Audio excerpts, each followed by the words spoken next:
Hey guys, how's it going? Hope you're doing well. My name is Crown, and today I'm going to read you some very interesting stories that I hope that you're gonna love. And now, without further ado, let's go! After seeing another post about a middle seat jerk, it reminded me of what happened back in 2004. And this is unintentional pro-revenge on my part. This happened on a flight back after dropping my mother-in-law off at home. She was in her 80s and didn't like flying alone, so whenever she visited with my wife and me, I ended up flying down to pick her up and flying back with her to take her home. I liked earning the miles, plus I enjoyed it a lot because I genuinely adored my mother-in-law. Anyway, I had the aisle seat, which I always book, and the guy in the middle seat who was there before me refused to move his leg and kept his arm on the armrest. I get in my seat, but he's really pushing back hard. It feels like he's basically trying to take over the entire row. I'm pushing back too, but refuse to continue this the entire flight even though it's barely a 75-minute flight. As a flight attendant walked by prior to liftoff, I purposely commented loud enough for her to hear, "Dude, stop trying to play footsie with me. I'm not interested." He got all flustered and moved a little bit, though not a lot. Fast forward to just after takeoff, the seatbelt sign is turned off, and they are getting ready to serve drinks. Now he's spreading out again, but even more than before. I unhooked my belt and jumped out of my seat and yelled at him to stop touching me. The flight attendant and the air marshal rush up to me as quickly as they could to see what was going on. While he's trying to form words, I tell him he keeps rubbing his leg against mine and won't stop even after I tell him to. Before this guy could respond, the passenger in the window seat says he's rubbing up against him too. He gets taken out of the middle seat, protesting the whole time. He sat down in a jump seat with a marshal next to him.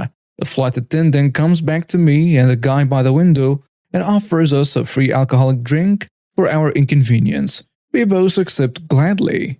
Free beer is always a good thing. About 20 minutes before the flight is supposed to land, the marshal comes back to me and asks if I wanted to press charges. I seriously thought about doing it but said no. I'm just glad he's not next to me and pushing up against me. The guy in the window seat said the same. I figured that was that.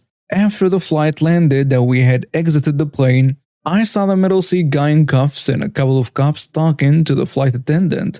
The air marshal saw me standing there and walked over to me. I asked him what happened, and he said the guy called the flight attendant a witch and a few other choice words, and she was pressing assault charges against him because he did make a threat of bodily harm. He asked me again if I wanted to press charges, and again I told him no, the guy's already in enough trouble. As I walked away, I looked at the idiot and started laughing. Maybe next time he'll just move. I didn't want him arrested, I just wanted him to stop being a jerk. He's the one who decided to make it worse for himself. Edit to clarify.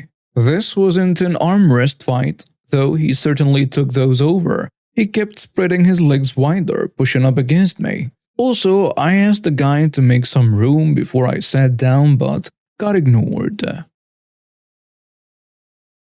This is kinda a mixture between malicious compliance and our work here. Back in the late 90s, I worked in a bar in a small town in rural Ireland. Around 500 people, 3 pubs, 1 hotel. It's a wee seaside village and quite picturesque, and is therefore plagued by tourists during any holidays. We lived directly opposite the hotel, and the hotel was about to be razed to the ground and rebuilt without the 60 years of nicotine stains. The demolition was due to start in January, and the work was due to be completed sometime in 2003. It's a small town, everyone knows everything, as long as it's about someone else's business. The hotel's reception phone number is 1 number away from my parents' landline number. It is New Year's Eve, or more accurately 4 a.m. on New Year's Day. I'm home from my shift dealing with drunk idiots that, as this was the 90s, want nothing but Baileys and creme de menthe shots and Bacardi breezers, with the occasional Irish coffee and pint of Guinness that they will order last as an afterthought and then complain about the wait. At 4 a.m. in my parents' living room, I'm having a wee decompress and a whiskey when the phone rings and my instinct kicks in. Hey, Happy New Year. A slurred Belfast accent winds into my auditory canal. For most people reading this, when you think of an Irish accent, you probably think of a Cork or Galway accent, nice and lyrical. This is not the case with a Spy Belfast accent. Think of a dentist drill that runs on tonic wine ordering McDonald's through its nasal passages. Spy, noun, if you're English, think chav, Scottish, think Ned, Mercon, think white trash, I guess, and so on and so on. Alright, I've had a cracking time tonight. We're booking the same nights for next year. Room 109, Jamie Witchface. Alright, I've had a cracking time tonight. We're booking the same nights for next year. Room 109, Jamie Witchface. Sorry mate. You'll have bother. Town Name Hotel is closing in January and reopening in 2003. And the number for reception is 555-5545. This is a private residence. How would you know that? You said this was a bar. Just put me through to reception, you lazy. She said the derogatory term for a country person. Scram off, mate.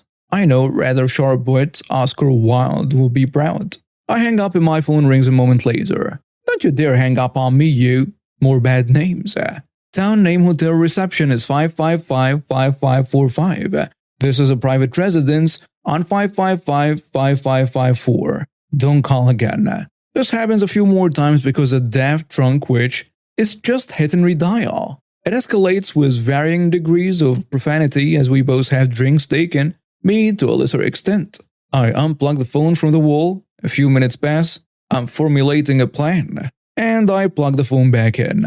Phone rings and I put on my best receptionist voice. Good morning. Town Name Hotel reception, how can I help you? Is that Mr. J. Witchface from room 109? How may I be of service? That's better. I want to book for next year same nights. Certainly, Mr. Witchface. We even have a 50% loyalty discount as you're a previous guest.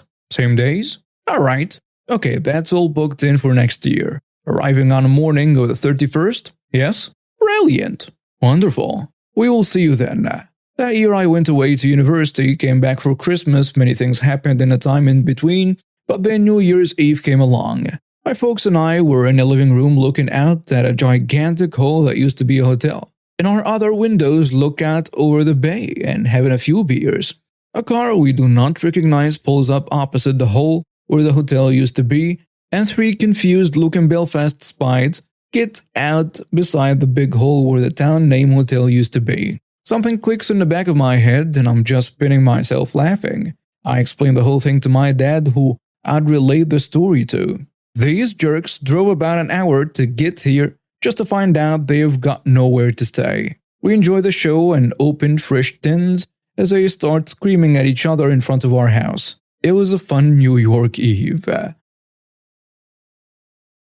Background: I'm a 35-year-old father of two boys. I have PTSD due to time overseas and have the physical scars to match the mental scars. I have an incredible wife that knows me and knows what situations I should avoid. My children are amazing, but this story revolves around my youngest son and my service dog. Jim, my youngest son, has autism and we share a special bond because some things that set him off also put my teeth on edge. Spike, my English bulldog, he is my service dog. He's well-trained, lazy, judgmental, and overall uninterested in anything he can't eat. He's also very in tune to Jim and my emotions and will provide a distraction when we get overwhelmed. Basically, he's like, oh, you're stressed? Here, scratch my butt. You'll feel better and I'll get attention. It's a win-win. The story. My family recently moved to Texas because we now live very close to an amusement park we got memberships of. Shout out to the park for being amazing when it comes to special needs. This particular park in Arlington, Texas, has a special program for autistic people. They have rooms set aside to chill at. If you're overstimulated so you can relax, go back out, get overstimulated again, and around you go. With Jim, we also don't have to wait in lines. This is a huge thing and the cause of the story. The park has a pass that lets you skip most of the lines, and they will charge an arm and a leg for this. However, with this pass, you still end up in a line of the hundreds of people that also have that pass. Jim gets no lines at all. We get a special pass and we go in through the exit. The worker signs the pass and we go on the ride. Jim has a favorite ride, the log ride. There have been days that we would ride the log ride over and over, then eat. We also had a full pass which we pay for, then go back to the log ride. On this day, Tom, my oldest, and Jim wanted to go on the log ride. So we made our way to the exit, left my wife and Spike, our dog, in the shade because someone has to stay with him and bulldogs plus rides don't really mix. As we were going in the exit, a woman started screaming at us. I have absolutely no hearing on my right side, thanks high pressure wave, so I didn't consider it worth turning my head to listen. Now, because we ride this ride almost exclusively, the workers on this ride know us by name and sight. Jim even talks to them, which is rare. We go in, show the pass, sit and ride. This time though, Karen, the woman that was screaming at us as we were walking in through the out, made her way to where the speedy pass ends at the ride, where a red shirt will check her pass and let her go on her way. She didn't even want to ride. She just wanted to yell about us going in through the exit and how we are abusing the system. Now, anyone that looks at Jim can see he's in a world all his own. I wouldn't be surprised if he's literally reading the future or talking to aliens. He's awesome. The Richard tries to calm her down. Tom is getting upset because he's a normal 9-year-old boy. An adult's yelling is uncool. Jim is making his excited sounds and waiting for the lock to stop so he can get in. We get in, and as we float away, we still hear Karen screaming. The ride ends and we exit. We figured we would never see her again, but obviously, as I'm pointing this out, it didn't go that way. Karen appeared like a dark brother after making the sacrifice. Elder Scrolls reference. Hooting and screaming. She's screaming that just because Jim is an R word doesn't mean we get extra rights. The screaming causes Jim to let out his super screech. Now, anyone that knows autism knows that autistic kids have superpowers. In Jim's case, it's a supersonic ear-shattering high-pitched screech that makes your eyes swim and makes it feel like things in your head are moving that shouldn't. This whole time Spike was lying on the ground in a froggy position as bulldogs do, just looking at Karen like she's a rabid dog but not worth getting up for. As we are being screamed at, I see 2 officers approaching from behind Karen. I smile, but my smile must have broken Karen because she hauls off and kicks Spike. This flips my switch because now my family is literally under attack and I start to react. Before I could make contact, Karen was already in the air, being held, carried, half dragged away while being cuffed. Now in front of me is a well-dressed and pissed-looking officer. He tells us he heard the screech and started heading to it because they thought a ride broke or something bad happened. I take the time to unflip that switch and examine Spike. He's limping and crying. I feel his hips and feel that his hip is dislocated. The officer asked what happened and we all explain what happened from A to Z. He asks if Spike is a service dog and I say yes.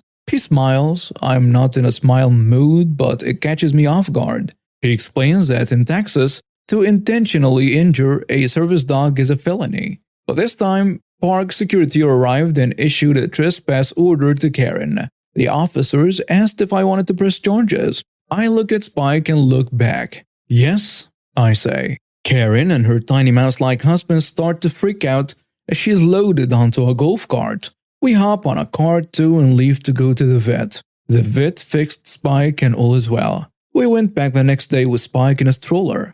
No one patted an eye, and everyone loved the bulldog in a stroller. I let people pet him, he's a hoot, and the park is an amazing place. I've been contacted by the investigating officer and have given depositions. I may have to testify, but I look forward to sitting on a bench with Spike on my lap. Several of the things before the gala I did not witness. I had to take Fred's word on this, but combined with the things I heard before and saw during the gala, I believed him.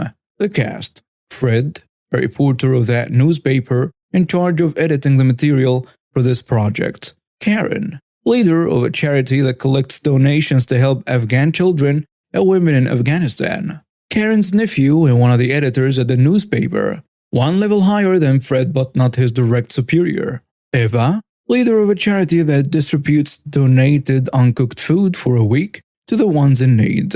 Me, a guest at the gala and a friend of Fred. Background. A few years ago, in a time when a large amount of refugees came to my country and many charity organizations focused their effort on them, But there were still several charities focusing on senior citizens, children, poor people, animal help. To honor the organizations helping the society and to raise awareness, the local newspaper started a contest for the best charity in the region. Each week, they would bring an article on one charity, and in the end, the readers would vote who was the best. After that, a gala was held. A short film on each charity was presented, and the audience and the jury would elect their favorite. The 3 votes will be merged into one result. The final winner would receive a €5,000 donation for the charity. The build-up. Over the time, all charities were presented in a newspaper. Only 2 major incidents happened. Karen started suggesting that charities not focused on refugees should be expelled, because they are not following the needs of this time. Karen, supported by Ken, was ranting to the directors of the newspaper that Eva should be disqualified because this perverted guy is a racist. Eva's charity started to supply refugees with food in addition to the ones they already supplied. Everyone still got enough food and it was spread equally. No first come, get best stuff. But after some refugees used their fists to get a place more at the front of the line, Eva split the handout day into 2 days, one for refugees and one for the other people in need. Both requests had been whipped away by the directors. After the articles, all charities supplied the newspaper Fred with videos of their work, and Fred came for a video interview. Fred had to cut it together to a video of a 2-minute interview and 3 minutes of their work. All charities send in their video footage. All have been told it will be cut down to 3 minutes, so they should spend around 5 to 10 minutes on their work. Most did as told. Karen sent in 8 hours of unedited, uncut videos from her last trip to Afghanistan. Fred asked her to narrow it down to the things she wanted to be in. She told him to shut up and do his job. She also demanded that her video has to be at least 15 minutes because her work, whose lovely children, is far more important than the useless stuff the others do. It went back and forth and she always demanded a longer video. Fred did his best and made 4 clips, 3 minutes each of good-looking stuff, and asked which one she wanted. All of them. And some more. You missed some of the important stuff. You will not cut me down against these other organizations. Next were the interviews with the charity staff. Again, all went smooth with everyone except, she guessed it, Karen. And the interview with Karen was by far the most difficult with all her demands on what he has to do exactly as she tells him, or she will have Ken make HR kick him out. Fred did as she told him and got some nice video footage to work with. You should not threaten the job of someone, especially in Germany. We take this very personal, and so did Fred. But Karen gave him everything he needed. The day before the gala, Fred sent Karen 3 videos of 5 minutes length, 2 of 8 minutes length, and 1 of 20 minutes length, and asked her, which of these videos do you want to be played tomorrow evening? After 4 minutes, he got the answer. The longest one, of course, as I have told you 1,000,000 times. Fred smiled, satisfied, I guess. The gala. As you might know, if a series of content is presented to you, at the end, the first one is more present in your mind than most others, and the last one is by far the one most present in your mind. So, the last presentation spot gets a slight advantage. And who would have guessed? Shortly before the gala, Karen demanded a new spot when her video should be played. She needed the last spot, because she had an important video chat with the children earlier that evening. The time of the gala would be in the middle of the night in Afghanistan. So sure, she was about to chat with the children. I came quite early. I was greeted outside not by the organizers from the newspaper but by Karen, explaining to every visitor how great her charity is and how important her help is for the lovely children. The gala started, all groups got presented and praised, and the videos came up. As demanded, the last one was Karen's video. The interview part was normal, but after the 2 minutes, it went on with her explaining how much money she saves after giving up her flat and moving into the house the charity was renting as office and storage. Illegal to live in a designated office. How the nice furniture were donations to the charity and too good to waste them. And that is it just fair since she quit her job for the charity and the money she pays herself each month is only slightly more than she made before. Then the work footage came up.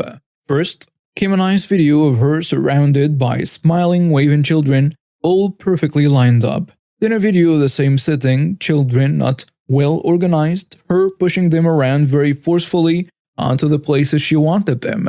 A boy moved from his spot and she hit him in the face. "Stay on your place, you little rat. This has to be perfect. And stop crying or you get another one." The room was dead silence. You could have heard the butterfly sneeze if one had done so. Karen stormed out of the room shrieking, "This'll have consequences." As you might have guessed, the audience and the jury voted her last place. The Fallout, a charity that taught refugees how to repair donated bicycles that they could keep after repairing it, won the prize. Karen got fined for illegally living in a designated office building. The Office of Taxes checked her charity's paperwork, and it came up she stole a lot of money from that charity, enough to get it closed down, and she went to court. The result is not publicly known here, but she was no longer seen around. Karen tried to get Fred into trouble, but the directors stood on Fred's side. They just asked Fred to inform them next time not pull such a stunt again. Over the years, my job has been pretty diverse. I enjoy all the master electrician and instrumentation work, but building and maintaining networks has been a joy as well. There are so many pretty blinking lights, all the testing and commissioning tools are fun to play with as well. There are also lasers. One thing that never gets old is seeing people's faces, who don't know me that well, when I rock up in high-vis clothing to start messing around in network cabinets. Here I am, a slightly scruffy-looking older guy, glue and resin on work boots, knocking about in IT. It's pretty funny and handy sometimes. Glue and I haven't been on good terms since Kinty. I don't know why. As an apprentice, I managed to get half a bottle of blue conduit glue in my hair for God's sake. Tom was a junior government system administrator working at a regional IT department. When the position of IT manager became available at a 2,000 student government high school, Tom was encouraged, finessed, manipulated, conned to apply. See, Tom was a jerkhead. As a wanker of the first order, in the 4 months that he'd been there after transferring in, Tom had pissed off the whole government IT team. You know that person who has to comment on everything, thinks they know everything, thinks they are always the smartest in a room, but is actually only about 67% competent and a bit lazy?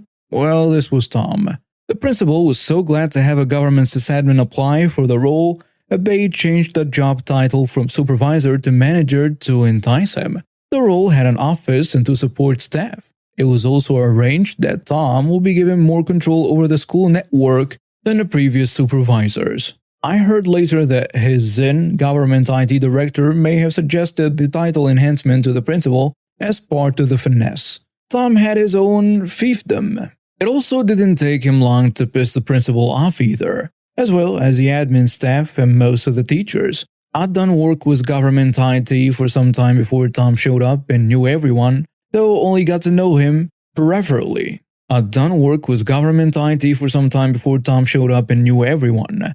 Though only got to know him preferably, he had yet to rub me the wrong way. We had 2 big-ish jobs at the high school, about a year after Tom started there.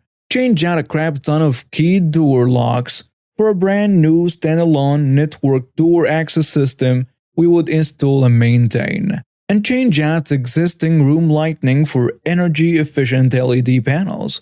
These 2 jobs would each be done during a 2-week term break, either side of a 10-week school term. I would get to run both jobs. In the planning phase of the door access network, Tom made it known that he would be trained on a new door system and be in charge of it, since it was a network in his school. The principal made it known whose school it was and that Tom would stay right the hell away from it, since it was a standalone and had nothing to do with him. Tom was not happy about this.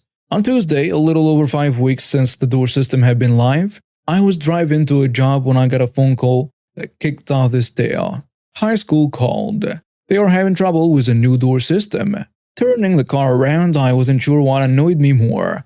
That my sing-along with Blink 182 had just been interrupted, or that I would now miss out on scones fresh from the oven.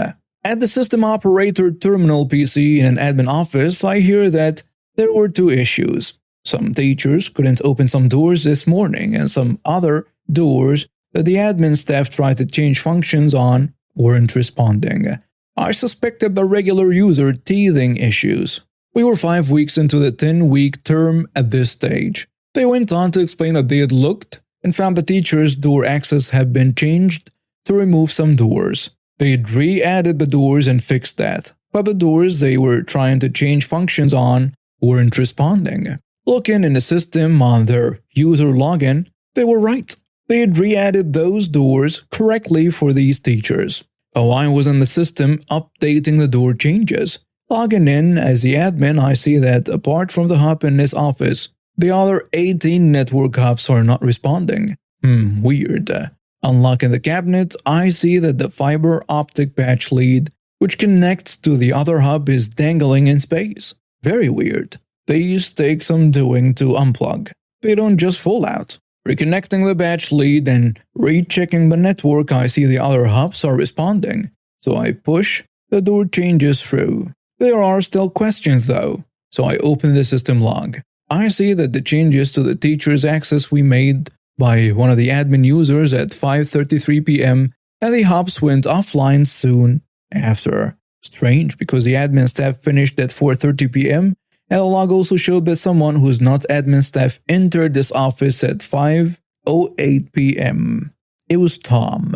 I sat there and thought about asking the admin staff some questions but decided against it. I suspected that Tom had insinuated himself here over the past couple of weeks to get the gist of how the door program worked and had gotten a user login to boot. If I kicked up a fuss, he might be able to IT doublespeak the teacher changes. Also, the batch lead being out could be waved away as incompetence on my part.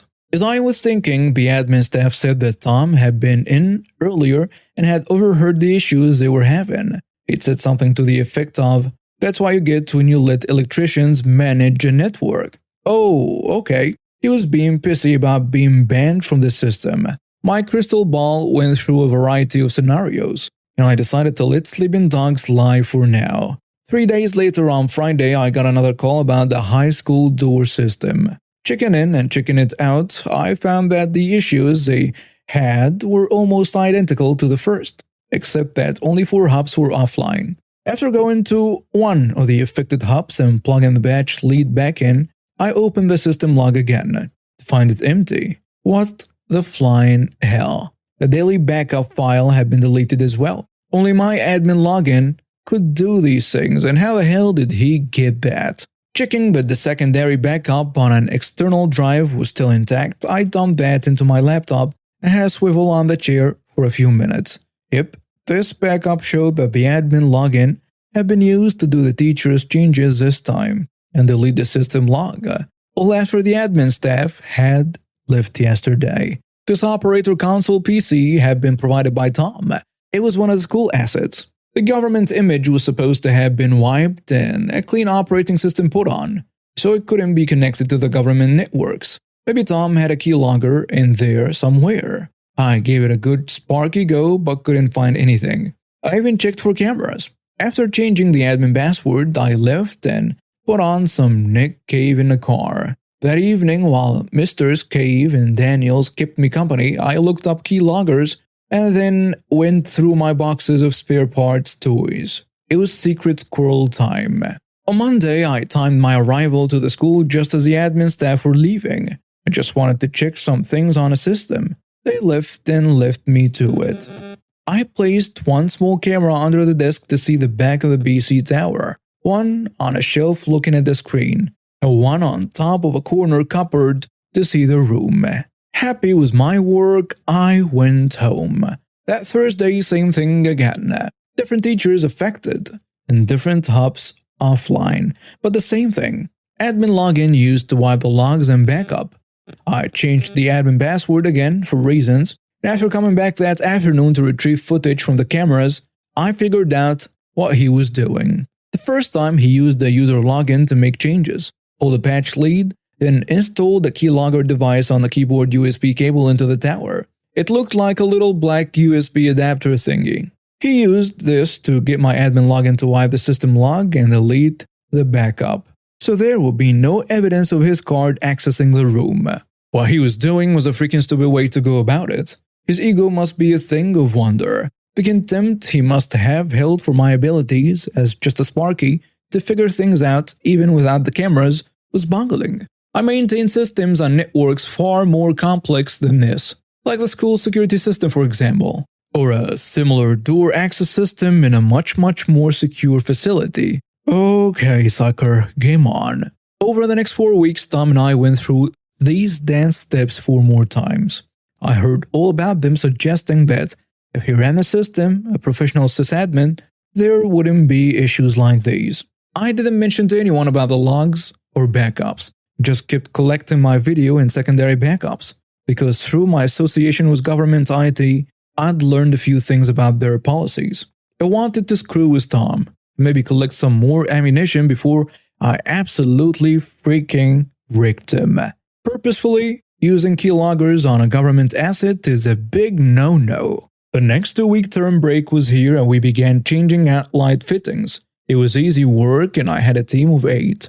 Once I kicked them off, I went to work. I added a relay card to each of 6 specially selected security system expansion points in 6 different buildings. These buildings were where the people worked who disliked Tom the most. I'd worked at the school long enough to know all about it. Relays are wonderful. Give me enough relays, timers, and contactors, and I can make your wildest electrical/control dreams come true. A relay is a switch, that's all, like a light switch that you can turn on and off without being there. Here is a thing about data cables that not a lot of people know. Data cables connect the data socket in an office to a patch panel in a network rack. There are 8 wires inside, but they each have very specific jobs.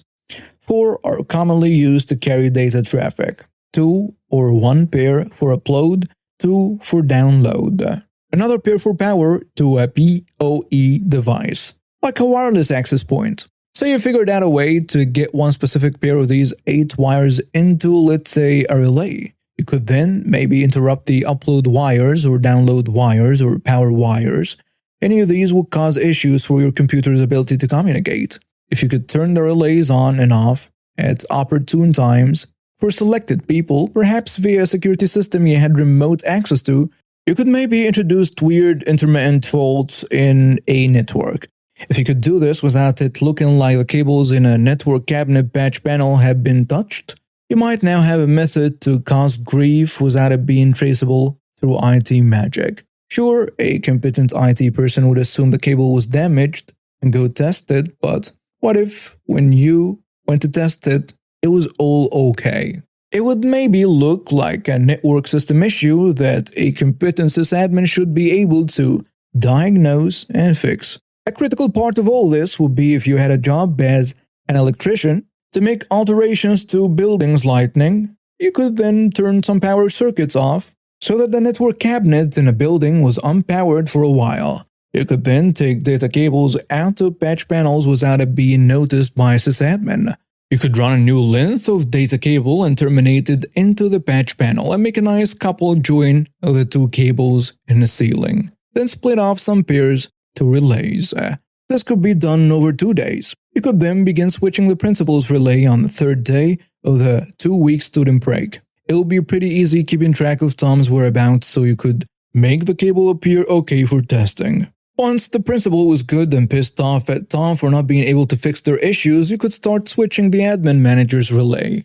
The next day, you could go to work on the head of the English in another building, and the head of the science in another, having Tom out of his office and you having a legitimate reason to be in their lightning job, would mean you could have a real good look around and find the USB keylogger. Standing in Tom's office, I took a picture of the keylogger among the mess on his desk. It might have been hidden in a drawer before that. Then I called my mate, Tom's old boss, the regional director of government IT. I told him about the issues I'd had with the door access system, the videos, the keylogger. He came down, took his own picture, and called the principal. On my laptop in the principal's office, I showed them the videos of Tom's vandalism on the door system. The director examined the keylogger. It was so much worse than I thought. They found not only my system info on it, but info from the school accounting department, the rector's department, and more. Tom had so much incriminating evidence on it, from all kinds of government departments,